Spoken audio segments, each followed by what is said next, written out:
Have you ever thought about becoming a freelancer on popular websites like Fiverr or Upwork? Today, we're talking to Mike, who's an expert in the freelancing and Fiverr world with over 5 years of experience. We're gonna see how much profit you could potentially make with freelancing on Fiverr as a side hustle, tips and tricks, and what is needed for you to start making money today. Now, let's jump right into the interview. All right, now we're jumping into the interview. We have Mike here, and the first question we have is, how long have you been a freelancer for? So I've been freelancing on Fiverr since 2019, around there. Wow, so several years of experience. What's like the typical service you offer freelancing on Fiverr? And yeah, if you kind of walk us through that. Yeah, so I focus mainly on copywriting. So I come from a sales background. I've been in tech sales for like the last 10 years. So I'm doing mostly sales and marketing emails. I'll write campaigns for people. I'll write website content for people. As of late, I've been doing YouTube coaching and consulting as well as general website analysis where I provide feedback to help people improve their sales and marketing efforts. Oh, wow. So it sounds like you previously had experience with sales and then you're just using that to start off as a side hustle from your full-time job with the freelancing, and then it seems to have really evolved into something a lot bigger than what you originally started then, would you say? Yeah, exactly. So in sales, I sent a lot of emails prospecting for clients and stuff like that. So that was kind of my foot in the door. And over the last 4 or 5 years, I've kind of been branching off from that. Okay. What would you say is your typical client then for your services? Is it someone small time, or is it business, or what would you say? Yeah. That's a good question. So it kind of ranges. I mean, over the last however many years, I've done about 800 projects. Most of them are for startup-y type companies, I would say 5 to 20 employees.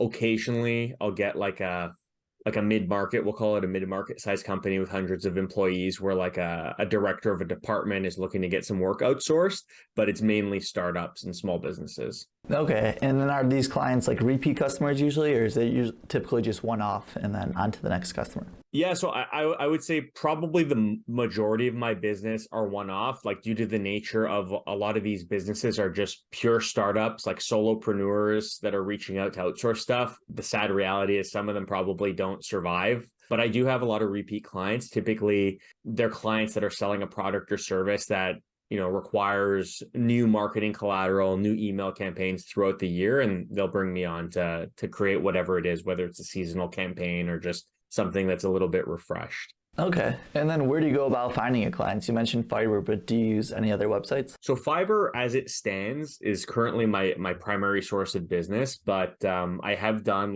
direct outreach to businesses in the past where I'll kind of identify a type of business that I think my services will be a pretty good fit for, and I'll go on their website, either finding a contact email or a phone number. And, I used to give them a call or send them an email letting them know that I offer this type of service. And if it's something that was interesting to them, we'd set up a call and kind of go from there. Okay. Would you say it's better if once you get established to, kind of take the business off Fiverr? Is it larger percentage, I'm sure, that you get to keep, but would you recommend it, or is it better to have that protection as, the person providing the actual service on Fiverr then? So that's a really good question. So I'm a huge Fiverr fan. They take care of a lot of the back end payment processing. They have a search algorithm that kind of helps you get traffic. So I'll probably always keep my gigs active on Fiverr, and whatever business I get there, I'll keep on there. Just because it is such a huge platform, and to do what they do to the level they do it, from an impressions or a views perspective through paid advertising or something like that, it would be probably as expensive or more expensive as the 20% that they take. But yeah, starting to find your own clients and building relationships on your own is super valuable, because obviously you don't have to pay that 20% and you have full control over that client.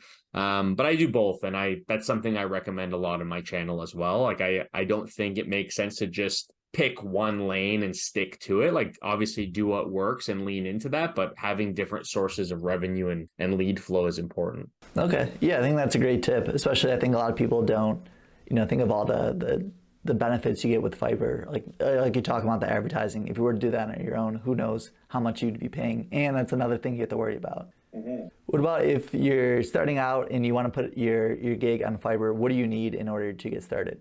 So number one, and I talk about this a lot, is something of value to sell. A lot of people will skip this step and just think that since there's this marketplace, they just put up an ad and money will start rolling in, which is a huge misconception. So I think that I'm just being a little intense here, but that is obviously step one. But beyond that, if you have a skill set or a type of service or task that you can complete for people, it's pretty simple. You need to create an account. You create an advert, like an image. They call it a gig image because every listing on Fiverr is called a gig. So you would need an image that's kind of descriptive. Maybe it has a picture of yourself. You need to think of a solid title. And then you have to spend some time thinking about how you're going to offer that service for sale, like how you're going to sell it. Are you going to offer different packages based on volume of work or, complexity of work, things like that?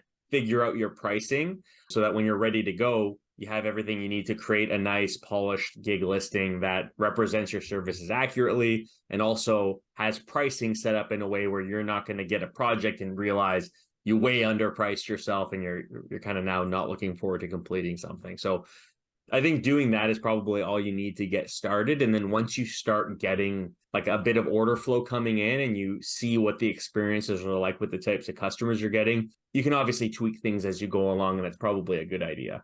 Okay, so it sounds like it's simple to get started, as in you put up a gig with your laptop, but in order to be successful with it, it's actually going to take some good amount of upfront work, whether to create a good quality listing and make sure that, number one, like you said, provide a service that is actually useful for someone and not just because you toss up a service, someone's actually going to book it and pay for it then.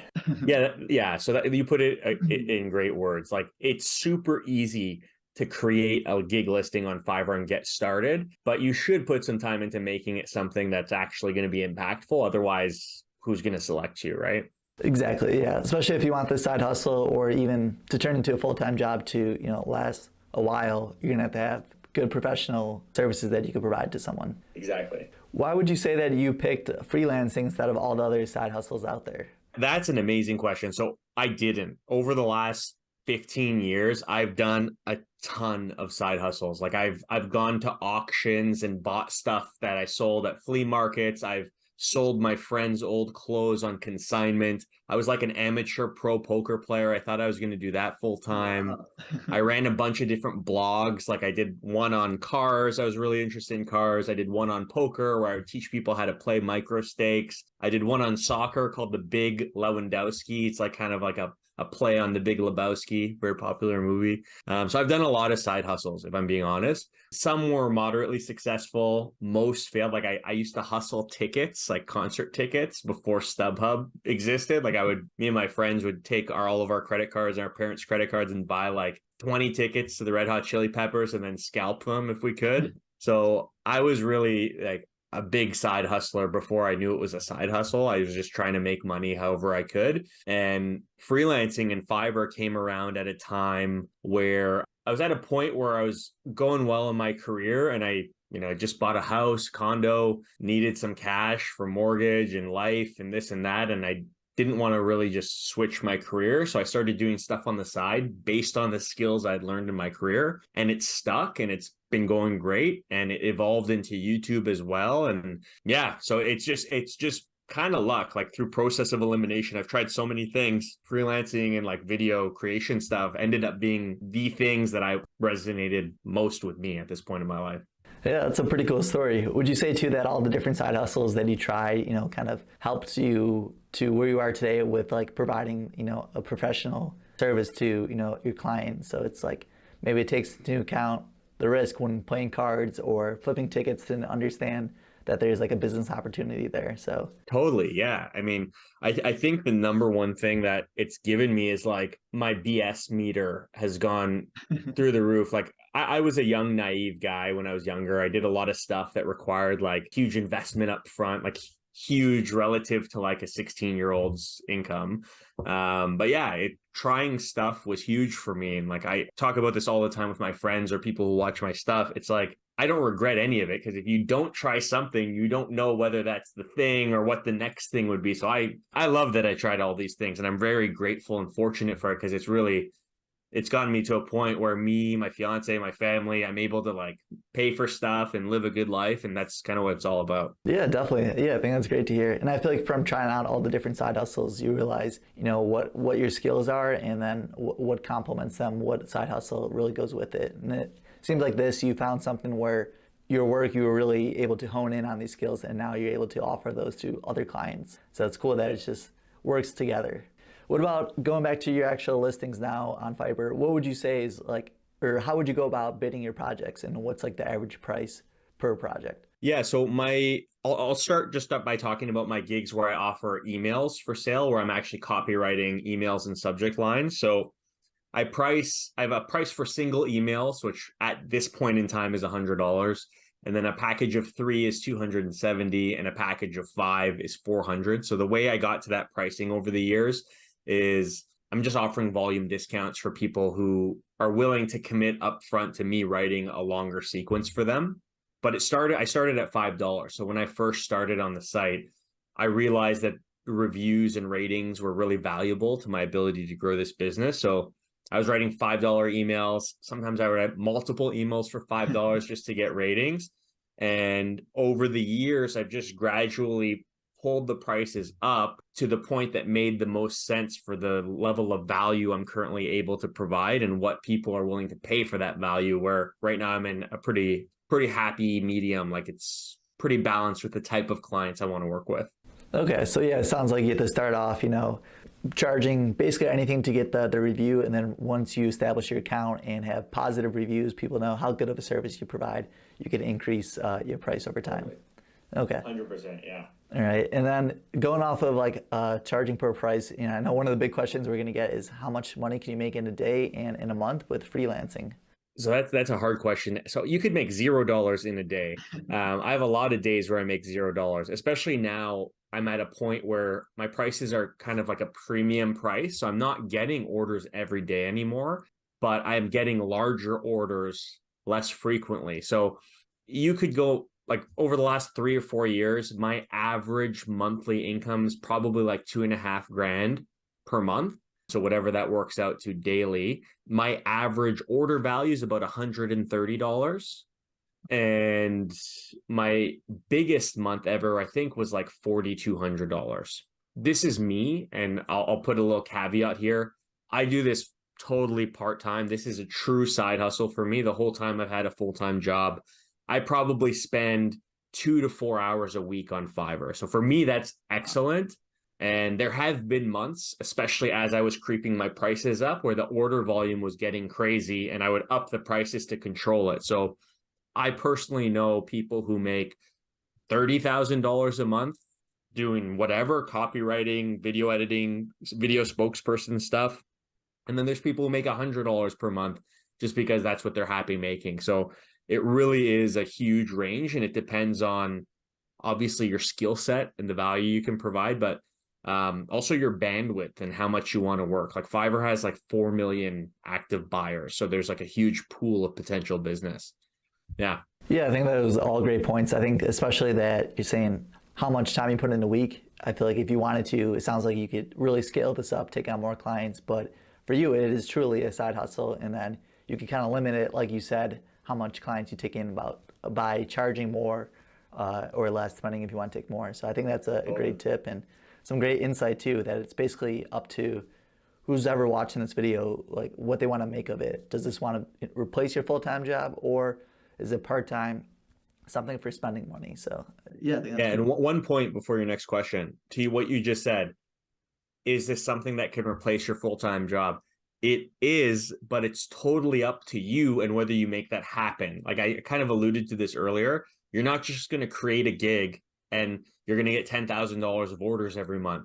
You got to hustle to make that happen. And once you start hustling and you start making it happen, the ball starts rolling for you. And then like it gets kind of more on autopilot. So just huge caveat, like you're kind of the factor, and how seriously you take it matters. Definitely, yeah. I think that's a great point. I think especially with any side hustle, but especially for freelancing with Fiverr, it's like we talked about, you're not going to just put up a gig and then all of a sudden get requests for, tens of clients for hundreds of dollars, and it's not going to keep rolling in. It's like work in progress, like you were talking about. Yeah. So based off of, I guess, our total income, you could expect, kind of depends on the person, but do you have any expenses when it comes to any of the services you offer with the copywriting? Yeah, so for me, it's like you need a laptop or something, like an iPad with a keyboard, a desktop laptop. I already had one, so I don't know if I would count that as an expense, but that's probably the bare minimum. Obviously, you need an internet connection. And nowadays, like you can use free word processing software like Google Docs or something like that to get the words onto the page. You might need, depending on how you sell, like Kevin and I are talking on Zoom right now. If part of your process is to have like Zoom consultations to do like discovery or to learn about your clients, you might have to subscribe to Zoom, but overhead is pretty low for copywriting. Like I tell a lot of people who are looking to get started who ask, hey, can I do this on my phone? It's not ideal because it's hard to type a huge block of text on a phone screen, but Google Docs or Word or whatever works on an iPhone or Android. So you could totally even just do this on your phone if you want. Okay. Yeah, it sounds like you have pretty limited barrier to entry as far as cost-wise, but it goes back to how much value you're actually providing to your clients. Exactly. What about, is there anything you wish you would have known before getting started with freelancing? Yeah. One thing I didn't really plan for was probably a year in when things were starting to go really well. I really didn't think much about time management or, setting boundaries for when I would do work. So like I had some months where I was getting like 30, 40 orders. Wow. That was a lot for me. And I was just doing them like nights, weekends, like in the airport, going on vacation with my fiance. Like I was just working all the time. I wish I kind of anticipated that more and did a better job balancing things, but I kind of know now, and that's something that I'm very conscious of. So I would say if you're new and starting out to this, just realize that you're starting something that is above and beyond your job, your personal life, your commitments, all that stuff. And if things start going well, they're going to start going well fast. And you're going to have to learn to control that like spigot of like how much flow you're willing to take on. And just make sure you don't let it consume things that are important, like family, friends, fitness, things like that. Yeah, I think that's a great point. I think it comes to, being balanced with it, whether you have a full-time job or, your family, friends, like making sure that just because you put up your service and your gig, you could actually, fulfill those for your customers and do it in a quality time and also, present some quality material to them. 100%. What about who would you recommend not to do this side hustle? Who should not do the side hustle? Well, I think the most obvious like type of person would probably be someone who's not good at dealing with problems that are unexpected, right? Like the nature of working a freelance business, especially when you're starting out, it'll be a transactional business where you're probably doing a lot of smaller value orders. In that type of a situation, especially online, there's a lot of room for expectations to be missed, miscommunications. You deliver a project, the client doesn't like it, and they're kind of giving you a hard time. What do you do? Do you give them free work? Do you argue? Do you refund? There's a lot of situations like that come up. And if you're not prepared to handle this with a level head, I know a lot of people who get really stressed out and it just ruins it for them. Probably not the best, because then you have to really assess, is this worth it for me? So you kind of have to have that entrepreneurial problem solver bug. Otherwise, it's going to be really tough. Okay, yeah, I think that's great insight. I mean, I'm sure you're going to be dealing with, unhappy customers or customers that just demand unreasonable amount. So no matter what, they're not going to be happy. But I feel like, yeah, trying to solve it with a level head, like you mentioned, is the best way to go about it, though. Totally. What about if someone were to get started today, what would be the 3 steps you would tell them? Step 1 is like research and figure out what skill set you're going to focus on. And I would say focus on that until you get the ball rolling. Step 2 is to spend some time testing the waters, like we talked about earlier, with low cost services to see, how much time it takes to complete things, how much effort it takes to complete things, so you can kind of figure out where you need to price for it to be worth your time. And then number 3, I would say is, time block. If you're going to do this, block your calendar for when your freelance time is going to be.